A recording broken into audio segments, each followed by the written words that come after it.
ये नई सरकार काम करेगी भी और मेरी तरफ से मुबारकबाद भी है जम्मू कश्मीर की नई सरकार को। और विश्वास व्यक्त करता हूं कि माननीय मुख्यमंत्री डॉक्टर उमर अब्दुल्ला जी के नेतृत्व में नई सरकार सभी क्षेत्रों के समग्र विकास के लिए काम करेगी। पर एक सत्य कहेंगे, सत्य लिखेंगे, सत्य चलेंगे। जी बहुत नमस्कार। क्योंकि जम्मू कश्मीर में चुनावों के बाद नई विधानसभा का गठन हो चुका है और नई विधानसभा के साथ साथ नई सरकार भी जो है वो अस्तित्व में आ चुकी है। और बहुत सारे ऐसे मुद्दे थे जिन पे हम पिछले 4 सालों में काम तो करते रहे, लेकिन क्योंकि ड्यूटी लेवल के मुद्दे थे और ये बड़ा ज़रूरी था कि कोई चुनी हुई सरकार उन पे काम करे। तो क्योंकि अब सरकार का गठन हुआ है तो हमारी यही कोशिश है कि हम लगातार जो है पब्लिक के उन मुद्दों को जो है वो सरकार के समक्ष उठाएं, ताकि जो नई विधानसभा हो उन पे वो चर्चा करे और उन मुद्दों को जो है उनका समाधान करके जो है वो पब्लिक को रिलीफ जो है वो प्रोवाइड किया जा सके। साबलाकोट प्रोजेक्ट जो बन रहा है दरिया चुनाव पे, उसके लिए उधमपुर से होता हुआ एक रोड का जो है वो निर्माण हो, ये बड़ी काफ़ी लंबी हमारी डिमांड थी कि जो है वो सप्लाई मोड़ से कैंदगली पंचारी लांदर होता हुआ गलेउत होता हुआ एक नया रोड जो है वो बनाया जाए, ताकि जो है इस क्षेत्र के विकास को गति मिले, ज़िले के विकास को गति मिले। पर उसके साथ साथ जो है वो इससे जो है वो काफ़ी लाभ जो था वो जो मुझे लगता है कि इसका देश को भी होने वाला है, क्योंकि शॉर्टकट रास्ता है तो इससे एनर्जी बचेगी, आपकी जो फ्यूल कास्ट है उसमें बहुत बड़ी सेविंग होगी, टाइम कास्ट जो है वो टाइम में जो है वो बहुत बड़ी सेविंग होगी। तो यही हमारी डिमांड लगातार होती रही है पिछले 4 वर्षों से कि इस प्रोजेक्ट में काम किया जाना चाहिए। हम जम्मू कश्मीर की नई सरकार के साथ मिलकर इस पे काम करने को लेकर प्रतिबद्ध हैं। दूसरा 15 तारीख को 2 नए डिग्री कॉलेजेस इस्टेब्लिश किए जाने की जो थी वो घोषणा जम्मू कश्मीर सरकार की तरफ से की गई थी। मैं उसका स्वागत करता हूं, लेकिन उसके साथ साथ क्योंकि हमारी भी बड़ी पुरानी डिमांड थी डिग्री कॉलेजेस को लेके, और ख़ास करके उधमपुर वेस्ट का जो चुनाव था ये डिग्री कॉलेजेस इसमें एक मेन कंसर्न रहे और शायद इसने ये बहुत बड़ा डिसाइडिंग फैक्टर भी रहा। लेकिन आज मैं यही जम्मू कश्मीर सरकार से कहना चाहूँगा और मेरे वो तमाम नुमाइंदे जो चुनावों से पहले भी वायदा करते आए कि हम इमीडिएटली बाद इस पर काम करेंगे, लेकिन फ़िलहाल तक उनकी तरफ से कोई रिएक्शन देखने को नहीं मिला है और पहली लिस्ट आ भी चुकी है। तो मैं यही कहना चाहूँगा जम्मू कश्मीर सरकार को कि जो है वो ये सुनिश्चित करना बड़ा ज़रूरी है कि जो हमारे पहाड़ी क्षेत्र हैं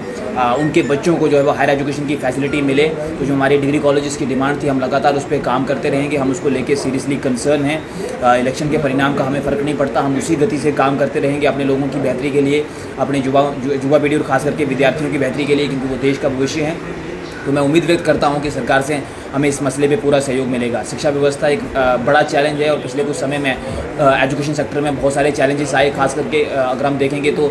स्टाफ की बहुत कमी हो गई थी, लंबे समय से टीचर्स की रिक्रूटमेंट नहीं हुई है क्योंकि नई सरकार आई है। तो उम्मीद है कि वो बच्चों के कंसर्न को प्रायोरिटी पर रखेगी और बड़े स्तर पर जो है वो जल्दी से जो है वो शिक्षकों की भर्ती होगी। सेशन को लेके बहुत सारे डिमांड्स रही, क्योंकि हम पहाड़ी एरिया से आते हैं, हमारा काफ़ी सारा एरिया पहाड़ी है, आधा एरिया जो है वो शहरी है। तो दोनों के ये कंसर्न रहे हैं कि समर सीजन के साथ साथ समर सेशन के साथ साथ एक विंटर सेशन भी जो है वो होना चाहिए, और जो पहाड़ी क्षेत्रों के बच्चे हैं उनको जो है छुट्टियों से पहले ही जो है वो उनका सेशन शुरू हो जाना चाहिए और एग्ज़ाम भी जो है वो छुट्टियों से पहले हो जाना चाहिए। तो शायद उनका अच्छा बेनिफिट जो है बच्चों को मिल रहा था, लेकिन शायद बिना एक डिस्कशन के ज़मीनी स्तर पर डिस्कशन के इसको चेंज कर दिया गया था। तो हम यही चाहते हैं कि इस पे काम हो, और क्योंकि जो माननीय हमारी शिक्षा मंत्री हैं जम्मू कश्मीर की, पिछले दिनों उनका इस पे बयान भी आया है, तो मुझे पूरी उम्मीद है कि वो इस पे जो है वो काम कर रहे होंगे। जो पानी है, जेजीएम एक बहुत बड़ा इशू है। जेजीएम पे जो है पिछले दिनों में बहुत सारे कंसर्न जो थे वो डिफरेंट ग्रुप्स की तरफ से जो है वो शो किए गए थे। तो मैं आप सबके माध्यम से जम्मू कश्मीर सरकार से यही निवेदन करता हूं कि क्योंकि इस क्षेत्र में सरकार की तरफ से भारी निवेश हुआ है, लेकिन डेडलाइन टाइमलाइन को लेके सीरियस कंसर्न्स हैं जो है वो, उसके बाद जो है क्वालिटी को लेके सीरियस कंसर्न है। तो नई सरकार से मेरा यही निवेदन है कि जल जीवन मिशन जो है इस पर जो तेज़ी से काम किया जाना चाहिए, टाइमली जो है प्रोजेक्ट्स को पूरा किया जाए और उसके साथ साथ जो क्वालिटी का ध्यान रखा जाए। और एक इसमें जो मेजर चैलेंज है वो ये है कि जब ये प्रोजेक्ट पूरे हो जाएंगे तो उसके बाद इनको संभालेगा कौन। तो मुझे लगता है इसके लिए अभी से पॉलिसी बनाने की ज़रूरत है, और सरकार अगर अभी से इस पर काम करेगी तो ये प्रोजेक्ट बनने के बाद इन पे जो है वो काम किया जा सकेगा। जहाँ तक रोड नेटवर्क का सवाल है, तो जो हमारा अभी का जो रोड नेटवर्क का जो ढांचा है वो काफ़ी टूटा फूटा है। तो ये बड़ा ज़रूरी है कि वो तमाम रोड जो लाइबिलिटी पीरियड के अंडर हैं, जो मेंटेनेंस पीरियड के अंडर हैं, तो उन पर जो है वो काम करने की ज़रूरत है। तो ये तमाम वो मुद्दे हैं, हेल्थ भी इसमें एक इशू है। तो ये तमाम वो इशूज़ हैं जिन पे मुझे लगता है कि नई सरकार को काम करना चाहिए। नई सरकार काम करेगी भी और मेरी तरफ से मुबारकबाद भी है जम्मू कश्मीर की नई सरकार को, और विश्वास व्यक्त करता हूँ कि माननीय मुख्यमंत्री डॉक्टर उमर अब्दुल्ला जी के नेतृत्व में नई सरकार सभी क्षेत्रों के समग्र विकास के लिए काम करेगी। पर 1-2 चीज़ें मैं अंत में ज़रूर जोड़ूंगा। उधमपुर म्यूनसिपैलिटी का भी एक हमारा बहुत बड़ा प्रोजेक्ट है जो पानी को लेके है। पिछले कुछ वर्षों से उधमपुर शहर ने लगातार पानी की स्केर्सिटी जो थी उसको फेस किया है और ये समस्या जो है वो बढ़ती चली गई है। और इसका सबसे बड़ा कारण जो है वो लंबी अवधि की योजनाएं नहीं होना है, लंबी प्लानिंग और बेटर प्लानिंग का अभाव भी है। तो मुझे लगता है पिछले कुछ सालों में जैसा कि मैंने काफ़ी जगह देखने को मिला कि काफ़ी सारी स्कीम्स जो थी वो गई थी, लेकिन वो फेल हो गई, वो पास नहीं हो पाई, उसको फंडिंग नहीं हो पाई। तो मेरा अपना ये मानना है और मेरा सरकार को सुझाव भी है कि इसके लिए जो बनाए गए प्रोजेक्ट हैं उनको रिव्यू करके जो है उसको हरी झंडी मिलनी चाहिए, ताकि शहर के लोगों को जो है वो पानी की किल्लत से जो है वो निजात मिल सके। और अगर इस पर प्रॉपर प्लानिंग के साथ काम नहीं होता है, मुझे लगता है 20-30 सालों को कम से कम आपको टारगेट पे रखना पड़ेगा। और अगर प्रॉपर प्लानिंग के साथ यहाँ पे काम नहीं होता है तो आने वाले दिनों में शहर में पानी की समस्या बढ़ेगी। काफ़ी सारी लोगों ने हमसे भी संपर्क किया और हमारी ये कमिटमेंट है कि हम सरकार के समक्ष लगातार इस मुद्दे को उठाते रहेंगे ताकि लोगों को रिलीफ मिल सके। और दूसरा एक जो मेरी लास्ट पॉइंट है वो ये है कि बड़े क्लोज से स्टडी करने का मौका मिला है, चाहे वो हमारा पंचारी का है तहसील हेडक्वार्टर हो, चाहे वो मोंगरी का तहसील हेडक्वार्टर हो, चाहे वो नैवत हेडक्वार्टर हमारा लांदर का हो, चाहे वो उधमपुर म्यूनसिपैलिटी हो। तो मेरा सरकार को ये सुझाव है, क्योंकि चाहे वो म्यूनसिपैलिटी का एरिया हो, चाहे वो पंचायती राज का क्षेत्र हो, तो ये सारे के सारे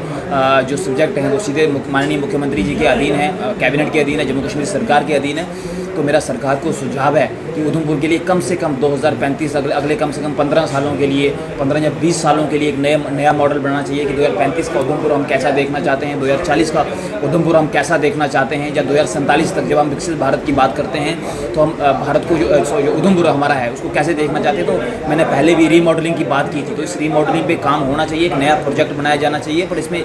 ये बड़ा ज़रूरी है कि जब इसकी रीमॉडलिंग हो, जब इसका प्रोजेक्ट बन रहा हो, तो उधमपुर के जो लोग हैं, यहाँ के जो शहरी हैं, उनसे राय ली जाए, जहाँ की जो आम लोग हैं उनसे राय ली जाए, जहाँ के जो नागरिक हैं उनसे राय ली जाए, जहाँ की युवा पीढ़ी है, जहाँ के जो एक्सपर्ट्स हैं, डिफरेंट फील्ड्स में जो काम कर रहे लोग हैं, उनकी राय ली जानी चाहिए, ताकि आने वाले 20-30 सालों में हम जो है एक बेहतर जो निर्माण जो है वो यहाँ पे कर सकें। और वैसे ही मैं चाहता हूँ कि हमारी कोशिश भी है कि पंचायती और मोंगरी के लिए भी हमारा प्रयास रहेगा कि हम जो है वो एक नया मॉडल बनाएं कि अगले 10-15 साल में हम किस तरीके से वहाँ की जो प्लानिंग है, वहाँ की जो डेवलपमेंट है, उसको किस तरीके से हम शेप करेंगे, तो उसकी प्लानिंग पे काम करेंगे। तो ये तमाम वो मुद्दे हैं जो जम्मू कश्मीर सरकार के अधीन आते हैं और जम्मू कश्मीर सरकार के लेवल के हैं। नई सरकार बनी है, लंबे समय बाद चुनी हुई सरकार का गठन हुआ है, तो मैं पूरा विश्वास व्यक्त करता हूँ कि सरकार जो है वो सभी क्षेत्रों के समग्र विकास के लिए काम करेगी और हम लगातार जो है वो जनता से जुड़े हुए मुद्दे सरकार के समक्ष उठाते रहेंगे। पर सरकार का प्रयास रहना चाहिए कि जो बर्निंग टॉपिक्स हैं जिन पे काम नहीं किया जा सका, चाहे वो बेरोजगारी का मुद्दा है, चाहे वो स्टाफ की कमी का मुद्दा है, तो इन पे काम हो। और अंत में मैं उन जो पिछले दिनों जो है वो जम्मू कश्मीर में शांति भंग करने के लगातार प्रयास हुए हैं, उसकी कड़ी निंदा करता हूं। और वो तमाम हमारे मजदूर भाई जो रोजी रोटी की तलाश में जम्मू कश्मीर में हमारे प्रदेश में आए थे, जिनको अपनी जान गंवानी पड़ी, उनको हमारी ओर से श्रद्धांजलि है और ये बहुत ही दुखद है। और जो हमारे तमाम सैनिक, उनको भी हमारी श्रद्धांजलि है, हमारा सलाम है, जिन्होंने देश के लिए अपना सर्वोच्च बलिदान जो है दिया है। उम्मीद है आने वाले दिनों में जम्मू कश्मीर सरकार और केंद्र सरकार जो है इस पर ठोस कदम उठाएगी। बहुत एक तरीके से आप कह रहे हैं कि अब सरकार के साथ सबसे पहले तो ये है कि मैं आपको बताऊं कि पिछले कुछ दिनों में काफ़ी सारे लोगों की बहुत सारी सजेशंस आई हैं और ढेर सारा प्यार जो है वो लोगों का मिला है इस चुनाव के बाद। तो मैं ये कहना चाहता हूँ कि आने वाले दिनों में हम जम्मू कश्मीर सरकार के साथ मिलकर काम करेंगे और उसके साथ साथ भारत सरकार के साथ मिलकर भी हम काम करना चाहते हैं, ताकि इस क्षेत्र को जो है, इस क्षेत्र के विकास को नई गति दी जा सके। तो सबसे पहला प्रयास तो ये है कि उधमपुर में हम एक नया कार्यालय खोलेंगे और शुरुआती दौर में ये नॉन पॉलिटिकल कार्यालय होगा। और हमारी कोशिश रहेगी कि जहाँ पे जो है वो लोगों की जो ग्रीवियांसेस हैं, जो अपनी आवाज़ जो है वो सरकार तक नहीं पहुँचा पा रहे हैं, तो वहाँ तक जो है वो लोगों की आवाज़ पहुँचाने की कोशिश करेंगे और फिर अपने साथियों के सहयोगियों के साथ मिलकर निश्चित तौर पर निकट भविष्य में जल्दी ही फैसला करेंगे कि इस बारे में क्या करना है।